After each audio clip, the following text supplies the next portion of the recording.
Prévenir. Merci beaucoup. I excuse myself for talking English. My French is not good enough for you to stand me or having me talk French for 15-20 minutes. So thank you very much for having me here. Contrast-associated acute kidney injury. There's lots of patients on a daily basis treated with contrast for many years already. So you would expect there would be some clear answers regarding contrast associated or induced acute kidney injury. However, that's not really the case, and I will, in the next 15 minutes, we'll go over the data that are available.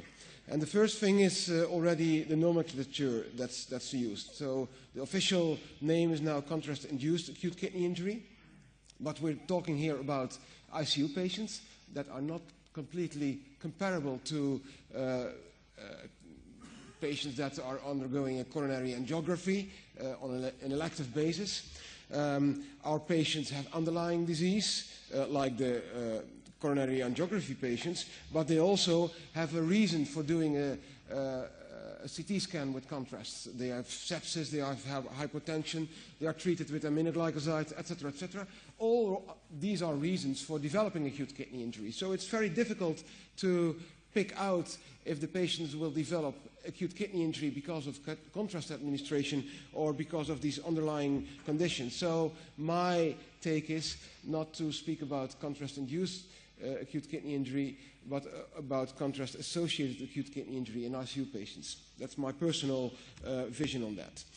There's others who even go further and who demonstrated in retrospective studies where they did matched cohort analysis that contrast-associated acute kidney injury in ICU patients even doesn't exist. So they compared patients who were administered contrast and they underwent a CT scan, and other patients who underwent a CT scan without contrast. They matched them for severity of illness, etc., and they could not find a increased risk for developing acute kidney injury.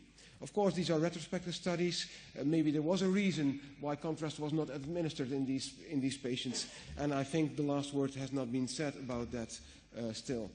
These are data, and maybe I forgot one or two studies, but these are recent data on incidence of contrast-associated acute kidney injury in ICU patients. And you can see that the incidence of acute kidney injury after contrast administration varies a lot. And the most recent and larger studies report an incidence of somewhere between 16 and 23–24%. It also depends a little bit on the definition that's being used. This is data from a study we did in our ICU, single center data, and as you can see, we looked for a whole set of outcomes, and all outcomes were worse in patients who had contrast-associated acute kidney injury. They had more need for renal replacement therapy, not surprisingly, of course, but they had also higher ICU mortality and higher mortality even at longer periods, 90 days and up to 1 year. And this is illustrated also more graphically in this survival plot. And of course, you can argue, yeah, but these patients were probably more severely ill, and that's the reason for this over-mortality. But we try to adjust for severity of illness and other confounders that could explain this over-mortality. And as you can see, we tried everything that was in our means that was possible. We tried 6 models, and all models always showed the same signal. Contrast-associated acute kidney injury increased the risk for mortality. Okay, so that sets the stage. Contrast-associated acute kidney injury is something you will not want your patients to have. What should we do to prevent this disease or this condition? For those of you who want to have a nice overview of the current evidence, I can recommend this paper. It's a summary of the KDIGO guidelines on contrast-associated acute kidney injury, and it's been published in Critical Care last year. First thing you should keep in mind in patients who are at risk is that there's kind of a dose-effect relationship. When you administer more contrast, there's more risk for developing acute kidney injury. This is logical. You don't need even studies to kind of come with this conclusion, but this is a study, and this is in coronary angiography, but the same will hold true in ICU patients. So I think radiologists should know that every ICU patient is at risk, and every ICU patient should be administered as low volume of contrast as possible. And sorry for that, you should also consider not using contrast, of course. Always consider.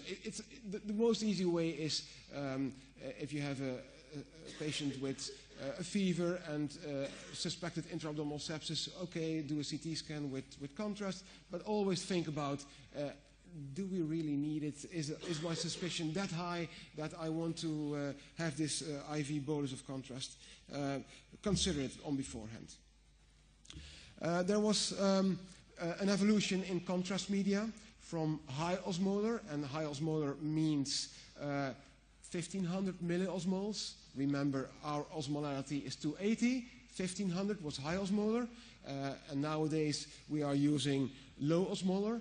Low osmolar is 700, so still not that low considering to human conditions, or isoosmolar, 300 mol. And so that was the evolution over the years. And of course, the newer, the isoosmolar are more expensive, and the initial trials showed that the isoosmolar were associated with less acute kidney injury, so they were preferable. However, this could not be reproduced in follow-up studies, and this is a busy slide. It's a systematic review and a meta-analysis, as you can see, and most lines cross the one indicating that there was no benefit in using isoosmolar over low osmolar contrast media. So the contrast media we're using nowadays, that are available nowadays in our ICUs or in our departments, are good. Volume expansion.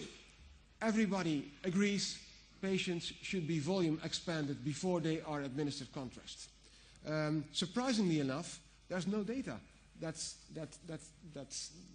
support this statement.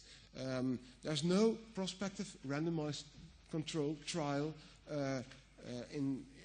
with two groups of patients, a group that is volume expanded and a group that's not volume expanded. These kind of studies do not exist. What does exist is a study where furosemide was administered, and patients that were administered furosemide, so they were volume depleted because of diuretics, these patients did worse, and this kind of triggered this volume expansion way of thinking. And the initial volume expansion was with half saline, 0.45 sodium chloride, and follow-up trials used 0.9, so a higher dose of sodium, probably more volume expansion because of the higher dose of sodium. And as you can see, the incidence of contrast nephropathy decreased when you increase the dose of sodium in these patients. Bicarbonate solutions. Very sexy topic now. Merton in the early 2000s did a nice study in a small cohort of patients. I don't remember quite how many. It's probably here, but it was somewhere 100 patients, and he demonstrated that when he used isotonic bicarbonate solution compared to isotonic saline solution, isotonic bicarbonate solution treated patients had less acute kidney injury after contrast administration. So this triggered a whole series of studies, and as you can see in this meta-analysis, and there's There's also a whole series of meta-analysis, as you can see on the bottom end of the slide. Some studies showed benefit, others showed no benefit, and as far as I know, there's only one study that showed that patients treated with bicarbonate did worse. So the vast amount of evidence is in favor of bicarbonates. Although we have to say that the statistical significance is borderline. The individual studies are kind of low quality, low number of patients. Heterogeneity is an issue. There's publication bias demonstrated. So there's a limited recommendation in favor for a bicarbonate solution. And it's a very easy schedule, 3 mils per kilogram for 1 hour, and followed by 6 mils per kilogram for 6 hours. So that's, what did I say? 1 mils per kilogram for 6 hours. And that's a very convenient ICU-type intervention compared to the 12 hours on beforehand prehydration with saline. But we should keep in mind that the evidence is not that strong. NAC. I didn't put into this presentation a meta-analysis slide of NAC because, well, everything that has to be said about NAC is in this summary slide. There's overall benefit. The overall benefit of NAC is not consistent or overwhelming, and therefore the KDIGO guideline consensus is that oral NAC can be recommended because there's a low risk of adverse events and there's a low cost, but IV NAC is not recommended. And oral NAC is kind of not an ICU type of treatment. You have to administer it 24 hours on beforehand. Not all patients can be administered oral medication, etc., etc. So this kind of ends the NAC story in ICU patients, in my opinion. I had a slide on the meta-analysis. This is on IV NAC, and it shows, as you can see, that most studies could not show a benefit. 2 studies showed a benefit, and the summary slide doesn't show a benefit on IV NAC. KDIGO stated that oral NAC could be considered, had a low recommendation, but that this was before this study was published, the ACT study. It's a Brazilian study in coronary angiography and peripheral angiography.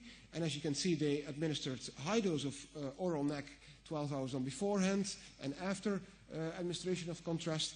And as you can see, the incidence of contrast associated acute kidney injury was exactly the same in both groups. 2,300 patients, a very large number of patients, the largest study up to date, and in my opinion, this renders, or this makes that this recommendation that was really weak for pro-oral NAC is worthless. So this came after the recommendation, and this study is so strong and so powerful that NAC is, in my opinion, not an issue anymore. This brings me to the new and promising therapies, or not so new anymore, vitamin C. A recent meta-analysis, December, in JACC showed that there's maybe a benefit of administering a high dose of vitamin C before contrast administration, but as you can see again, there's many studies that could not demonstrate this benefit. As you can see in this green box, there's considerable heterogeneity in the way vitamin C was administered. And as you can also see, that the meta-analysis only could summarize 9 studies, 1,500 patients, which is still underpowered. So I think the last word on vitamin C has not been said yet. Statins, also something that's gone around for many years now. Statins are good for cholesterol lowering, but also good for atrial fibrillation or depression or whatever. And statins are also mentioned for prevention of contrast-associated acute kidney injury. And this comes forth from the observation that patients who are on statins and who undergo coronary angiography have a lower incidence of acute kidney injury compared to patients who are not on statins. So that's chronic statin use.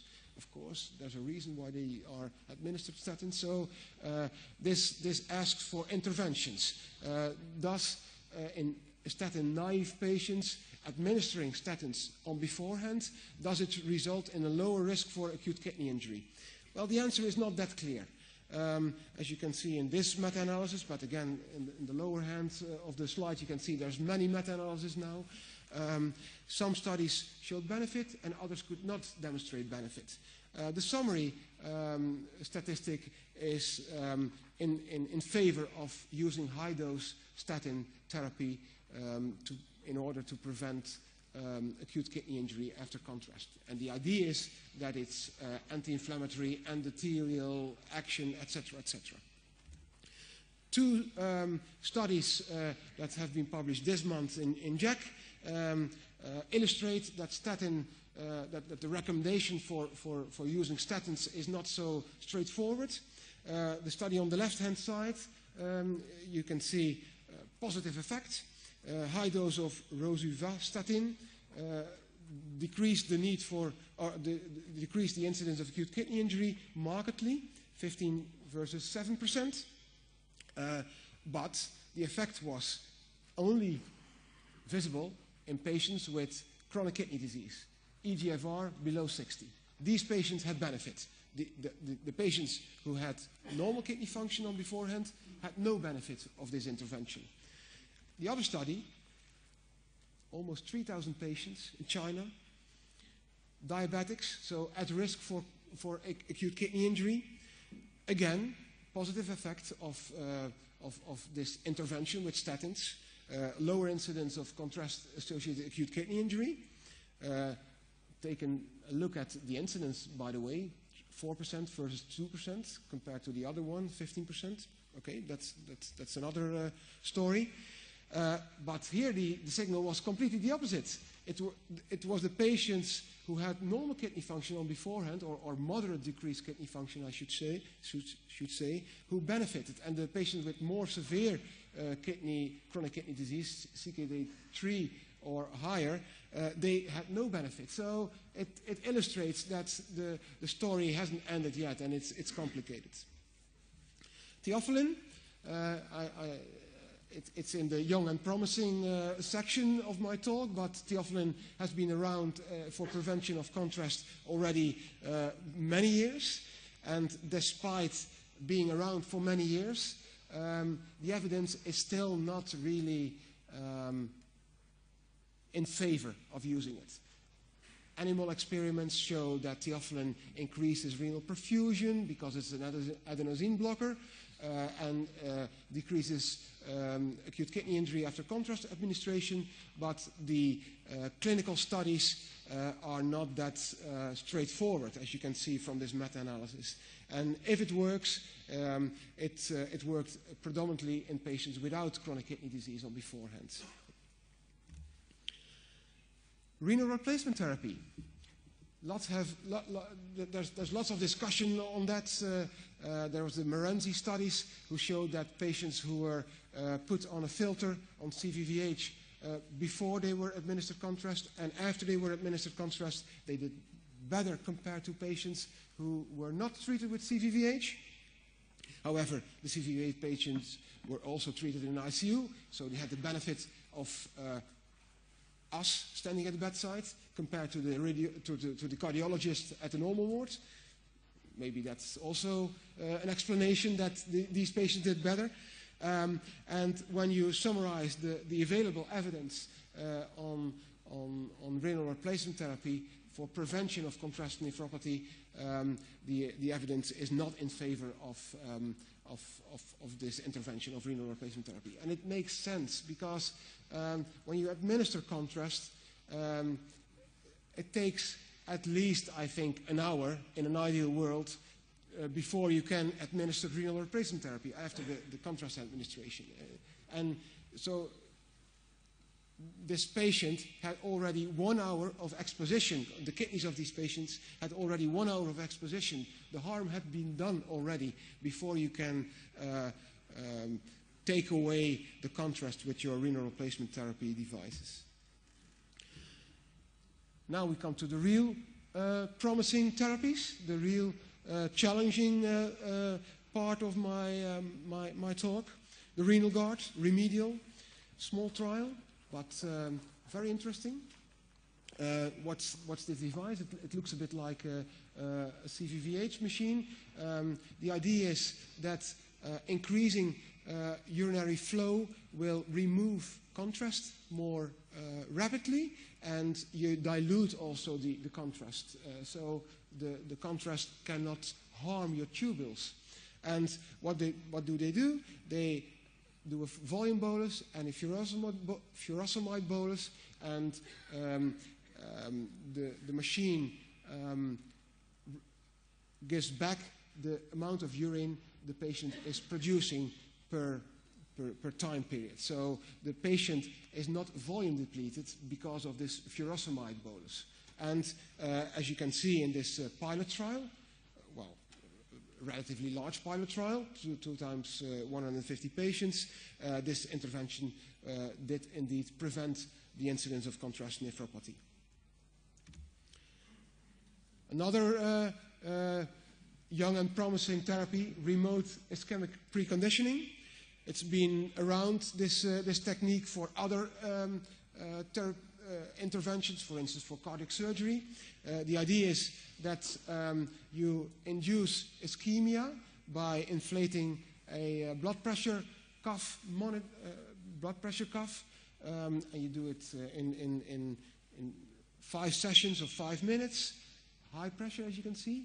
So your arm becomes ischemic, and you have ischemic reperfusion situation in your arm, and this kind of triggers a whole set of inflammatory events and gets your body prepared to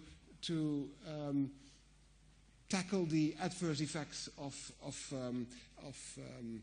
contrast. It sounds a bit like magic, and I didn't explain it probably very well. Dr. Ear would do it much better. But if you look at the data, it is still a bit of magic. But as you can see, the trial was very positive. So this very simple intervention could prevent the occurrence of acute kidney injury. So that's challenging, and I understood yesterday that here in France there's plans to do a follow-up trial, a larger follow-up trial, and I'm very curious to know about the results of this in a few years' time. And this brings me to the end of my talk. I didn't mention the obvious. When you administer contrast, you should always consider stopping other potential nephrotoxins. That's obvious. You should consider not using contrast, or if you use contrast, use it as little as possible. The whole discussion on iso-osmolar contrast is not relevant anymore. All contrast types that we are using nowadays are as safe as the iso-osmolars. You should prehydrate, and at present there's still a recommendation for bicarbonate solutions. And there are some promising therapies. Thank you for your attention.